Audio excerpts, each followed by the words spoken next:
మేడారం జాతరకు వచ్చేటువంటి భక్తులు ఎంతో సంబరంగా వస్తున్నారు, అమ్మవారిని మొక్కుతున్నారు.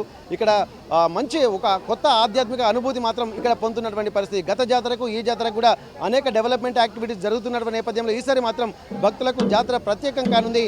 కానీ ఇక్కడ కొన్ని సమస్యలు ఉంటాయి, కొన్ని పెద్ద మనసు చేసుకుని కూడా వెళ్లాల్సినటువంటి అవసరం అయితే కనిపిస్తుంది. ఎందుకంటే ఇక్కడ మొదటిసారి కూడా వచ్చేటువంటి భక్తులకు ఒక కొత్తగా వాతావరణం కనువిందు చేయనటువంటి నేపథ్యంలో ఎట్లాంటి వాతావరణం అందుబాటులో ఉందో ప్రస్తుతానికి ప్రధాన పూజారి సిద్ధబోయిన అరుణ్ గారు మనతో ఉన్నారు. ఒకసారి వర్తలు మనం మాట్లాడదాం. అరుణ్ గారు నమస్తే. ఇప్పుడు నిజంగా మేడారం జాతర పనులు దగ్గర దాదాపుగా పూర్తిగా వస్తున్నాయి. ఈ సంక్రాంతికి పూర్తి అవుతాయని చెప్పి అంటున్నారు. ఎంతవరకు వచ్చాయండి పనులు? దాదాపుగా పూర్తయినాయండి. వచ్చే భక్తులకు ఎటువంటి ఇబ్బంది కలగకుండా ఇటు రోడ్లు కానీ, మంచినీళ్ళు కానీ, అటు మరుగుదొడ్ల సౌకర్యాలు కానీ అన్ని దగ్గరుండి పర్యవేక్షిస్తున్నారు. దాదాపుగా పూర్తయినట్టే.